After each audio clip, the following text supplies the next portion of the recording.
everybody, this is Chibi, and today I want to do a new special Chibi intro to Noragami. Tell me your thoughts on this new intro in the comments below.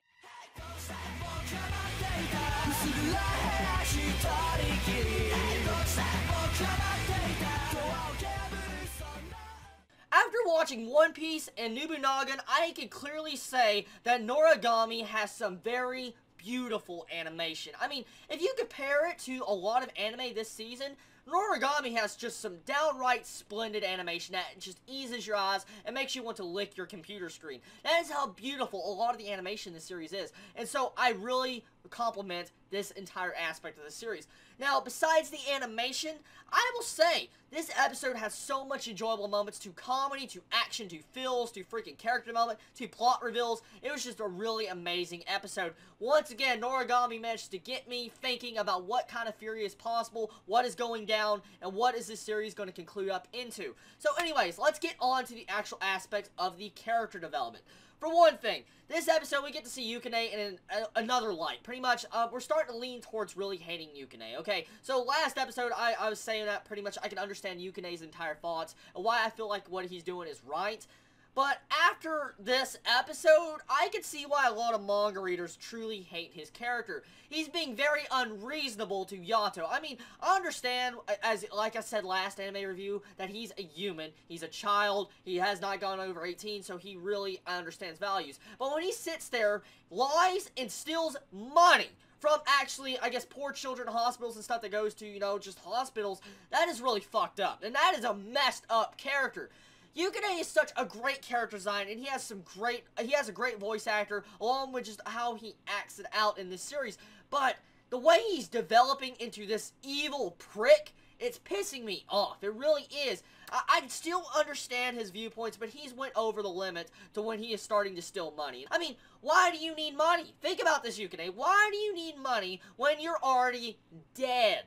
Think about that. Think about that in a logical sense right now. Yukine is dead. So, besides the entire fact that Yukine is dead and there's no reason he needs money, I will say, this episode pretty much entirely focused on what is to be done about Yukine. For instance, is Yukine going to be killed, or is he going to be able to be saved to where he can actually follow Yato? So the main concept of this episode is pretty much Yato's decision. Is he going to actually dispose of Yukine, or is he going to try to, I guess, make him into something that will be able to listen to him, and at the alongside be able to actually see freaking Yukine as a person instead of a tool like a regular?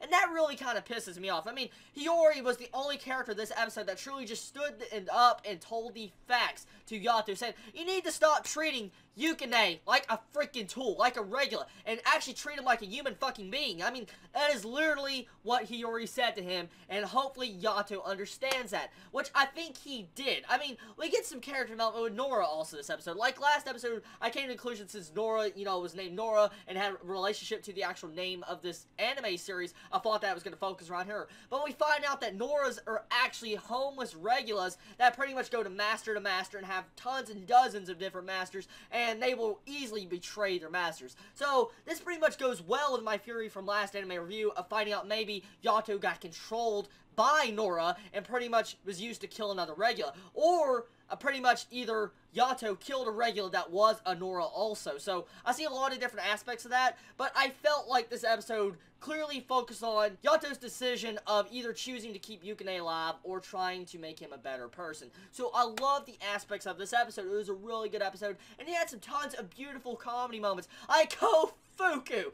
My god, man, she is such an amazing character. She is the greatest comedy relief character in this series. I mean, okay, for one thing, we get an odd job once again with Yato, and he's sitting there as a freaking cash register. Yukine's being Yukine, being all depressing and mean. And then you see Kofuku walk in through the door. He's like, hello! And then you see freaking Yato hits her in the head. She's like, just the entire character, freaking interactions with the voice actors were so freaking great. I love Kofuku so much. She's such a great character. And then Yato puts emphasis on, get out of here, god of poverty, Binbogami. Just, man, I don't know if it's just me, but Kofuku is such an amazing character. I love her so much.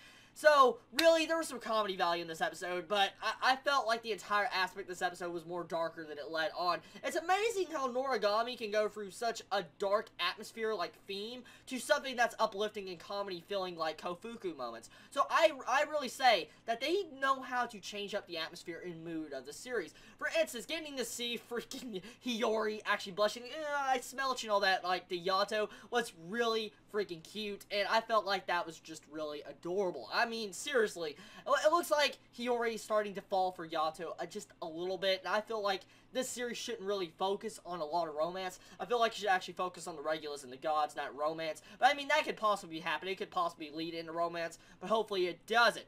Now, honestly, did I really like this episode? Yes, this was a fucking good episode. It's Noragami.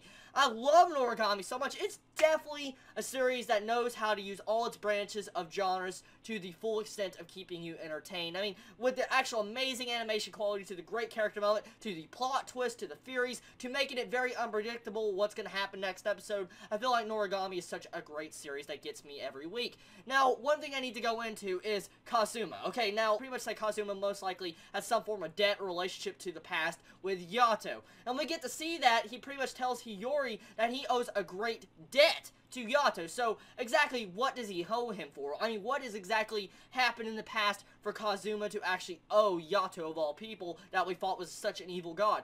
The entire theme of this episode, I felt, tried to lean towards making Yato to be an evil person. That's really the vibes I felt from it, making Yato to seem out like he's a killer and will easily kill off regulars and stuff. And I felt like that's actually what the creator and the writers of the series are trying to do, but Yato is actually technically a very good guy after we get to see what he does at the ending part of this episode, especially when he uses Yukine as his sword, and you find out that Yukine being such a freaking prick is turning dull, and Yato's sitting there dying. He's getting blight all over his arm, his face, all that. You can clearly visually see it. He is dying.